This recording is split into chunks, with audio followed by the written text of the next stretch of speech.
Hello and welcome. This is In the News. I'm your host, Keith Lander. This is a news show that focuses on local news, national news, and you'll get some of my opinions after each story. So hit the subscribe button. We had a subscribe button you'll see on your screen. Hit that button and subscribe, and you'll never miss another show. If you have any comments, leave some comments. We love comments, we love feedback. And most definitely tell your friends, tell your neighbors, tell your family, and most definitely tell your mama that this show is on and it's the hottest news show that's coming out of Dayton, Ohio. So we'll start the show. I like to start the show off with local news. And the local news, the city of Dayton is urging more residents to grab savings for your electric bill. And the way it works is, according to Dayton City Commissioner Matt Joseph, he said, check your bills. If the price is higher, please join us in our program. And what the city of Dayton has done, the Dayton City Commission more than a year ago approved restarting the city's electric aggregation program, which seeks to reduce energy costs for residents, nonprofits, and small business. Now, about 35,000 households in Dayton were automatically enrolled. But there's additional 20,000 households that are paying more than they need. Now, the way you check to see if you are in the program is you get your electric bill and you look on page 2. And if it does not say on page 2, I think it's the bottom left-hand corner, I believe, if it does not say EPA Energy. So get that bill. Look down there and see if it says AEP Energy, and that means you're not in the renewable energy plan. So what you got to do is, if you're not in the plan, if you don't see it on the bill, you need to call this number. Now, before I give you that number, how much can you save? You can save, the average household should save about $300 on their energy bill, electric bill that is. Okay, so this is a good program. Now, the numbers you need to call, you can contact the City of Dayton at the call center at 937-333-3333. That's easy to remember. You'll see it on your screen. That's Dayton Call Center, 937-333-3333. And you can also call AEP at the Energy Call Center. That number is 877-648-1937.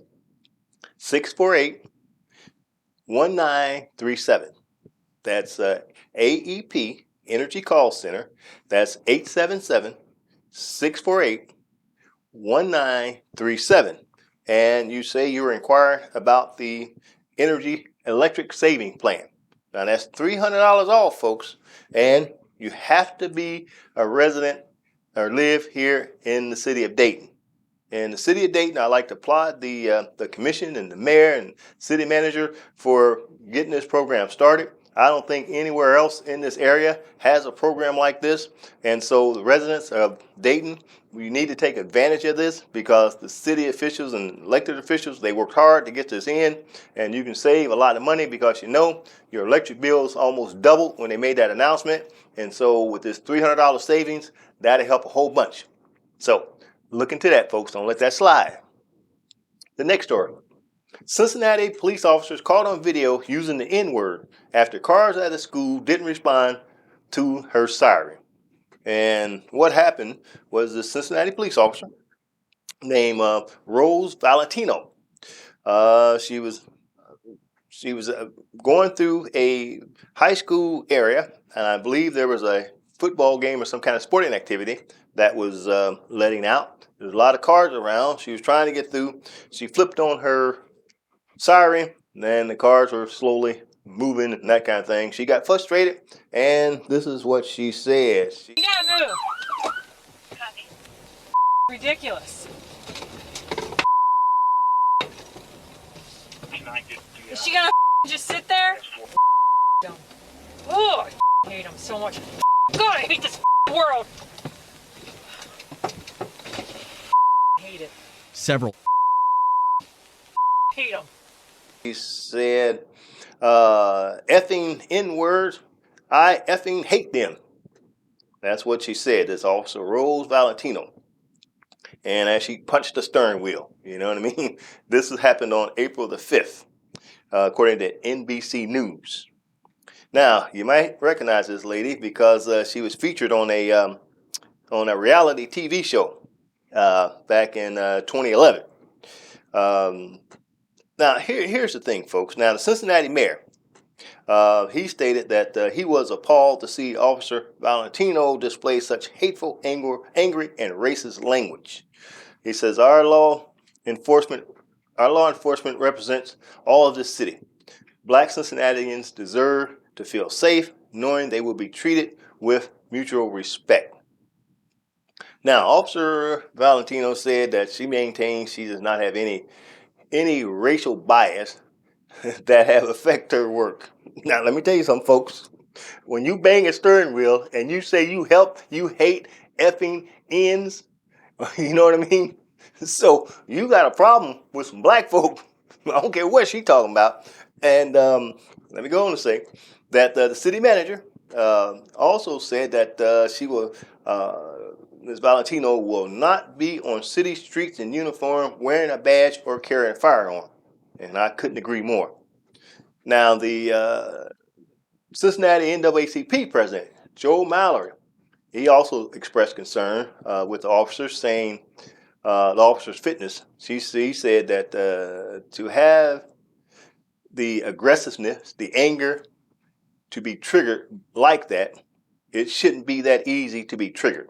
That's what the NAACP president in Cincinnati, Joe Mallory, said. Look, folks, when you have a police officer using that kind of language, racial slurs at a group of people, that means they don't like them people at all. And that means when she get a call or she got to arrest somebody, they gonna play that out. I can guarantee you. We've seen it over and over and over again. This woman does not deserve a badge. She don't deserve a gun. She don't deserve a uniform. She don't deserve to represent any law enforcement, police department, or anywhere else in this United States. I wish that what the NAACP person would have said instead of watering down his statement. We got to call it what it is, folks. Yeah, that's pure racism coming from a police officer. And I'm not done yet as far as racism from the police department. Mississippi chiefs ousted for recording, bragging about shooting a black man 119 times and using the N-word. This is out of Lexington, Mississippi. Come on. You're going to get in some in the street. There's only going to be one man fighting for you. All right? Yeah. That's going to be me. Okay? Don't ever ruin that. All right? Because these other they'll let you for out. Okay? I've killed 13 men in my career. Okay? Ooh. Justified. Huh? Ooh. In my career, I have shot and killed in the line of duty 13 different people. You just shot so many? Yes, sir. Yes, sir. Justified, bro. Okay. Ask around. They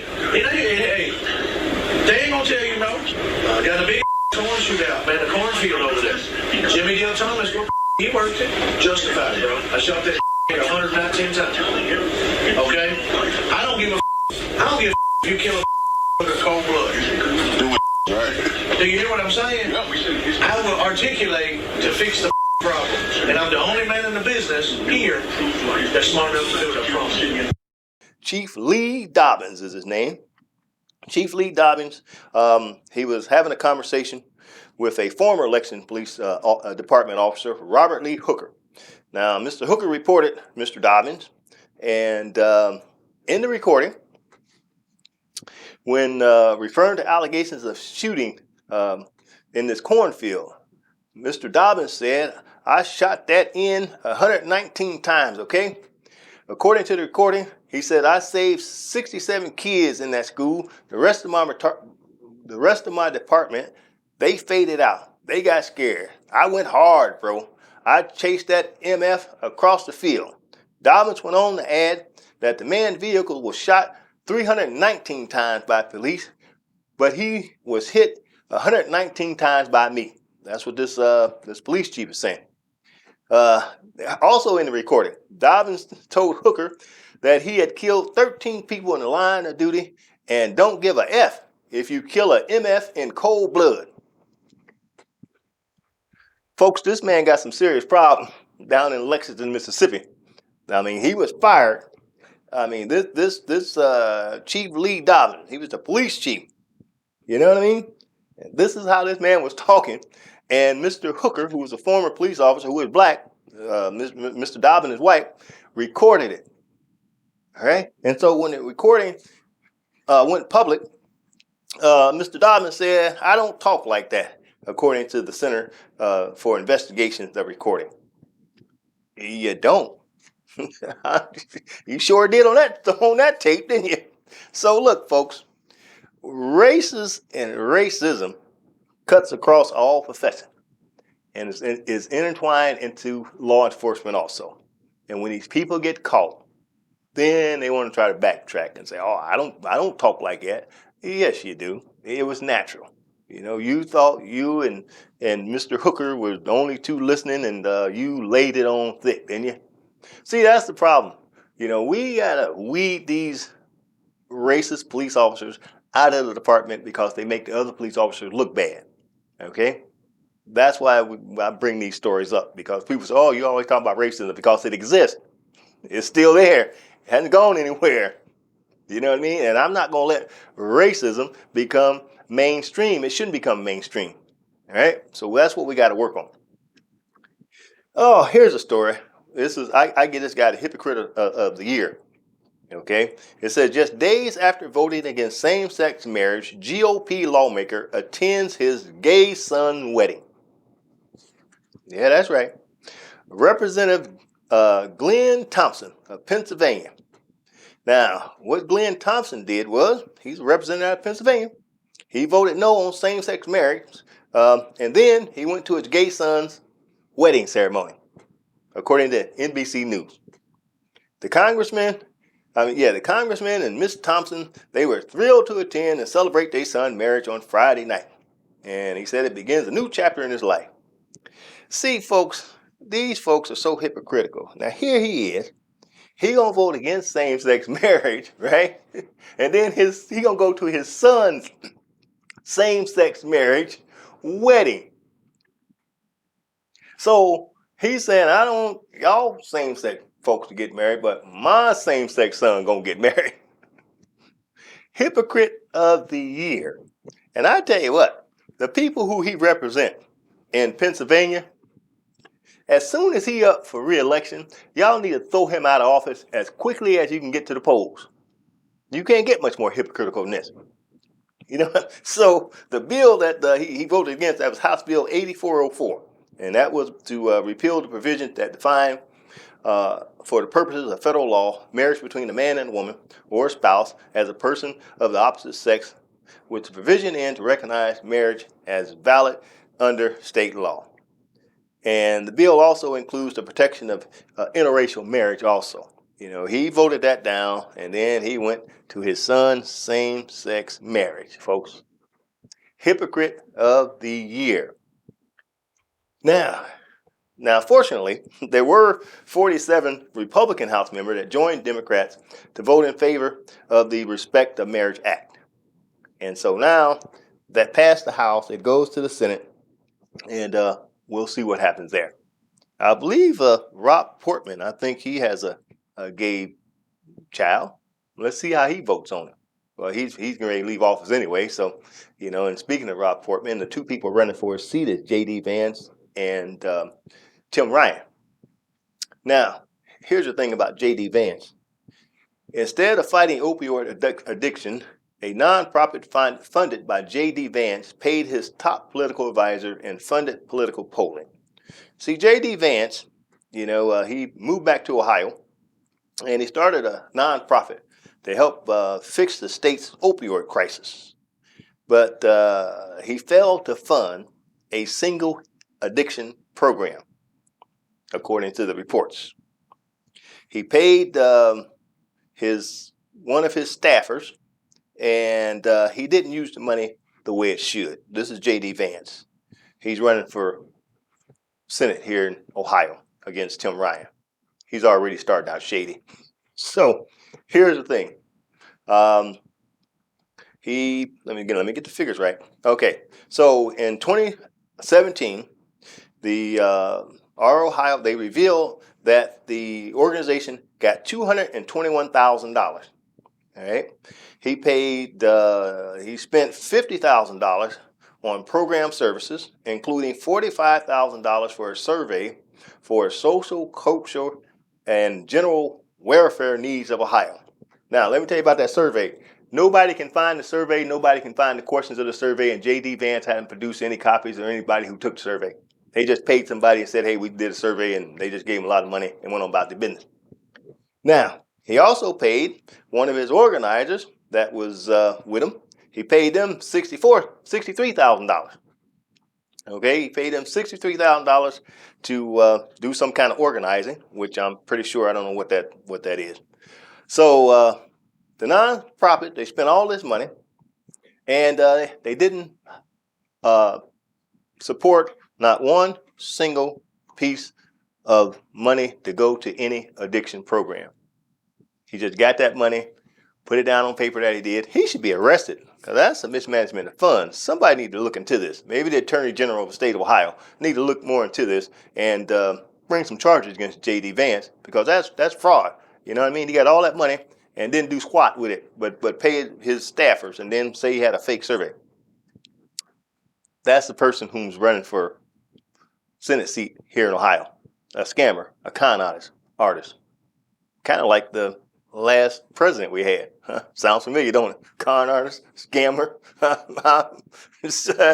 Maybe it runs in that party. Maybe all that stuff runs in there. Liar, that kind of stuff. Let me talk about another individual who's running too. This is Mike Turner.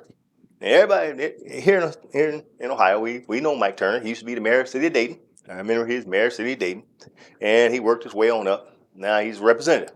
Let me expose some of Mike Turner's voting, how he voted in Congress. He voted no for Protecting Our Kids Act. He voted no for Consumer Fuel Price Gouging Prevention Act. He voted no on the Domestic Terrorism Prevention Act, especially the Price Gouging Act. Now, you've seen the gas prices. They're still a little high, but they're not where they are. He voted no to try to do something for these corporations to stop price gouging folks on this gas. Voted no. And how can you vote no on Protecting Our Kids Act? What's wrong with protecting our kids, Mr. Turner? I'll go on. Matter of fact, and the Domestic Terrorism Prevention Act. We seen the Trump supporters and all that terrorism they had at the Capitol, didn't you? You got to bring some kind of act in here. Hey, let me ask you this, all you Trump supporters. All you folks in jail for storming the Capitol, beating up the police, and threatening Congress, and Congress running for their life, all y'all that got locked up, did Donald Trump bail y'all out? Donald Trump ain't said squat about y'all because he don't care about y'all. He don't care if y'all rot in jail, you stupid fools. You went up there, you started riding, you started beating up the police, and you went to jail on Donald Trump's behalf, and Donald Trump ain't said squat about you, ain't sent you a dime, ain't sent you a phone call, ain't sent you an email, ain't sent you a text, that's because he don't care. When you gonna understand that? Well, maybe you won't. Okay, getting back to Mike Turner. Here we go. Mike Turner also, the Affordable Insulin Act. Mike Turner voted no. Affordable Insulin Act. He voted no. He wants y'all to pay the highest prices you can on the insulin, I guess. I'll keep going. Now this one here, he voted no on the John Lewis Voting Rights Act. That's right, folks. Mike Turner voted no on the John Lewis Voting Rights Act. I'm not done. I got a couple more that you haven't heard. Mike Turner also voted no on the American Rescue Plan. Okay? Now, you remember American Rescue Plan, all these municipalities got that money. Here in the city of Dayton, we got about $134 million, and some other municipalities got that money because of the COVID, all the economic damage it did. That money came in here. People were happy. Boy, them people who in these Republican territories, they got that money. Boy, they was rejoicing. Boy, look here, we got some money.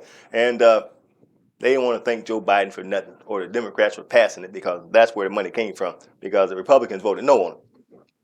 Mike Turner also voted no on the amendment to the Voting Rights Act. He voted no on that too. He voted no on John Lewis Voting Act twice. So he really don't give a damn about John Lewis. He said, I'm voting no on that twice. If you didn't believe me the first time, here it is again. I don't care nothing about John Lewis. I'm voting no again. So there you go. And they also voted no on the George Floyd Policing Act. These are all the things Mike Turner voted no on, folks. Now, if you go to Mike Turner's website, you'll see pictures of the Dayton president of the NAACP, Derek Ford. You see pictures of him. He grinning, big old grin on his face standing next to Mike Turner. Mike Turner has voted against almost everything the NAACP has stood for. He just voted no against all the things, most of the things the NAACP stand for. So the next time Mike Turner come to your church talking about he want to get in, knocking on the door, talking about he want to talk to the congregation, you tell Mike Turner and go on down the street somewhere else. You ain't welcome here. If you can't protect my vote, then why should I vote for you, Mr. Turner? I'm going to say it again. Mike Turner, you didn't protect my vote. Ain't even trying to protect my vote with the John Lewis Voting Rights Act. That would have protected my vote. You didn't try to protect my vote. So why should I vote for you? You ain't even protect the kids. Well, if you can't protect the kids, you vote no in protecting the kids. Good Lord, man. And you vote no on the George Floyd Policing Act? You don't want to reform the way the police misuse, abuse, and kill innocent people? Mostly people of color? Come on, Mike Turner. You can do better than this. Well, maybe you can't do better than this. Maybe I overspoke. But the next time you see Mike Turner, you ask him about it. The next time you see Derek Ford from the NAACP Dayton chapter, ask him why he's chumming it up with him. You know what I mean? We got to stop making deals with the devil. And, that's my opinion. Did you see there's in Brooklyn, New York, Brooklyn bishop gets robbed at gunpoint during service. Bishop Lamar Whitehead of Brooklyn was robbed at gunpoint during his sermon Sunday, according to CBS News. The incident was caught on live stream, and you can see the live stream. 10 minutes into his sermon, Whitehead told CBS that he saw the door open, the back of the church get kicked in. He said he knew they were coming for him, and he tried to make sure they only came for him and not as members of the leaders of the Tomorrow International Ministry. That's the name of the church. So he said he got down, and he said the robbers came. They took his jewelry, took his wife's jewelry, and they ran off with the jewelry. Didn't rob anybody else. They just robbed him. And so Mr. Whitehead believes that the family was the target because he publicly revealed when he turned in a suspect in a fatal subway shooting. And the media called him the Bling Bling Bishop. And that's because he had a Rolls Royce car and he had a lot of jewelry. Now, according to the New York Police Department, the jewelry is estimated about $400,000. And the New York Police Department revised that estimate and said it cost about $1 million. $1 million worth of jewelry. This is a reverend. $1 million worth of jewelry and a Rolls Royce. Him and his wife. Boy, they living large, ain't they? I think Jesus walked wherever he went, didn't he? I don't even think he had a horse. They wouldn't even get Jesus a horse. I guess his credit wasn't good enough to get a horse or a donkey or something to ride home. He walked. Reverend riding in a Rolls Royce and $1 million worth of jewelry, folks. That's what the report said. You know what I mean? He said it's my prerogative to purchase what I want to purchase. He must have been listening to Bobby Brown. You know that song, Bobby Brown, is my prerogative. Hey, Reverend. I laugh at this stuff, but some of these reverends, man, they I don't know who called them, but I don't think it was God who called them. I don't know what's going on here. You know what I mean? A reverend with a Rolls Royce and $1 million worth of jewelry, and then he get robbed. Now there was another report that said the reverend was in some little debt, but I'll leave that where it lay. The reverend got robbed. They only robbed him and his wife, and he said they robbed him because he turned in a suspect. But the reverend gets money, I believe, from the church, and I guess the church people, I bet some of them even catching the bus, and the reverend ride by him in that Rolls Royce, and then flash them rings. Come on, y'all. We could do better than that. Everybody talking about inflation, right? Inflation, right? Hey, what you gonna do about inflation? Huh? You hear it all the time. You know what I mean? What are you all gonna do about inflation? Well, President Joe Biden and the Democrats, they have a Inflation Reduction Act. Now, you say Inflation Reduction Act, yes, indeed. Now, what this consists of, and it passed, it passed already. It's going to be headed to President Joe Biden's desk for signing. The bill would be the country's biggest climate investment in U.S. history, and it will deliver health care subsidies for millions and enact a 15 minimum tax on corporations that make more than $1 billion in profit. The bill also give cash incentives for electric vehicles consumers, tax breaks to spend up to the country, tax breaks for renewable energy resources also. In addition to the $60 billion, it will give to cities that are disproportionately affected by climate change. The bill also reduces health care costs for many Americans by allowing Medicare to directly negotiate the price of medicine with drug makers. And it also, the Medicare recipients, it also cuts the out-of-pocket costs down to $2,000 a year. Now, Congress also was seeking a cap to the amount of insulin for uninsured people to $35. But guess who voted it down? The Senate Republicans voted it down. And so, but the insulin for Medicare recipients, that $35 still remains in the bill. Now, I think Congress is going to bring that back around for that $35 for everybody else. And hopefully these Republicans will get on board so that we can save some money as far as the insulin go. Of course, I'm not on insulin, but I know a whole bunch of folks are, and that stuff is expensive. Now, what it does, the bill also would go after these people who are not paying their taxes. There's a whole bunch of people out there not paying their taxes, folks. And these people should pay their taxes. These corporations and everybody else, they should pay their taxes. And because I pay my taxes, and if I don't, you know what I mean, they'll come after me. And they need to go after these corporations who are not paying their taxes also. So when you hear people talking about, oh, what you gonna do about inflation? What you gonna do about inflation? Well, Inflation Reduction Act is already passed. Now, if the Republicans had anything to add to it, you know, if they had all the answers, why didn't they propose some amendments to it? They didn't. You know why? Because they're playing games. They don't have any. And they know this is the best way to reduce, one of the best ways to try to reduce this inflation. So, let me say something about the January 6th hearings. The last one was just a month ago. And in this hearing, January 6th hearing, if you didn't see it, it focused on what Donald Trump was doing at the time when his supporters were beating up the police, threatening and trying to beat up Congress if they could have got a hold of them, threatening Nancy Pelosi, threatening Mike Pence to try saying, hang Mike Pence. It was recorded that Donald Trump did absolutely nothing for almost 2.5 hours. This is testimony by the witnesses under oath in the January 6th hearing. While these people were beating up, pepper spraying, hitting police officers with anything they had in their hand, flagpoles, bear spray, knives, any weapon they can, Donald Trump sat there in the White House when people were calling him. His family called him, some of his family members called him, some of the Congress people called him to get on TV and stop this. Donald Trump did nothing for 2.5 hours. He watched the police get beat up. He watched Congress run for their life and did absolutely nothing. He watched the Capitol get destroyed by his followers and did absolutely nothing for 2.5 hours. He was president at the time, folks, and did nothing when the terror at the Capitol was happening. Donald Trump took an oath to this office to protect foreign terrorists and domestic terrorists.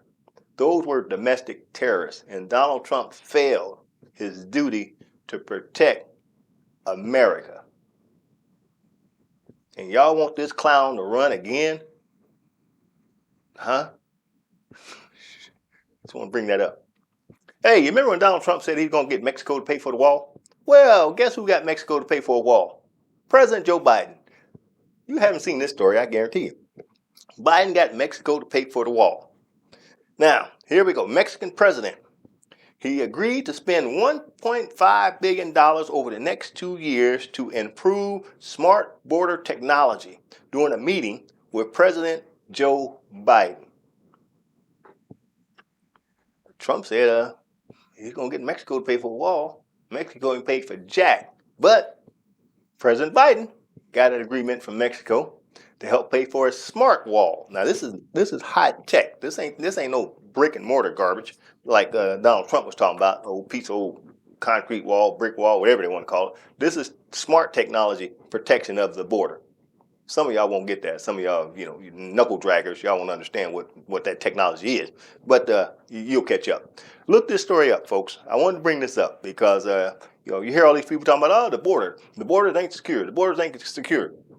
Well, President Biden and the Mexican president just agreed for the Mexican president said Mexico will spend $1.5 billion over the next 2 years to help improve the smart border technology. So all you Republicans out there, y'all should be jumping up and down thanking President Biden for getting some border security. Ain't that what you wanted? And let me tell you about these people hollering about this border security. The border's this, the border that people come across the border. There are checkpoints at the border. There are border agents. There are people running up and down the border. They're protecting the border. When you talk about these people, whoever's coming over here from wherever, what you're saying is that these agents and all these people down there working so hard to process these people, what you're saying is these people ain't doing jack. They just letting folks in and they're just coming on in. You're doing a disservice to the people down there working hard on the border, trying to do it the right way. You know what I mean? And the only thing you talking about, we just got to close the border, close the border. You know who should have closed the border? The Native Americans should have closed the border to you Europeans from coming over here. That would have stopped a whole lot of this nonsense. Some of y'all wouldn't be in this country. Some of y'all been running around naked with a damn a piece of a stone in your hand, bashing your old lady in the head like a caveman. That's who should have closed the border, the Native Americans, right? They should have never let y'all in. Look at the carnage y'all done created, huh? I just want to bring that up, y'all. You know what I mean? I just wanted to bring that up. So next time you hear these people about, we got to close the border, you tell them, shut up. You need to close your mouth, right? The border is secure. These people down there working hard to make sure they catch these people and who are trying to cross the border illegally. They're working hard. Give them some credit for something. Y'all ain't giving these people credit for nothing. You're going to talk about like it's just wide open. Just come on through. And it's not wide open like that, folks. The technology is there. You don't have to have a physical border wall. You can do the technology to prevent these people from coming over and crossing the border illegally. So, all right, just remember, folks, remember to subscribe to the show and you'll never miss an episode of it. And I tell you, until next time, may God bless you and your family.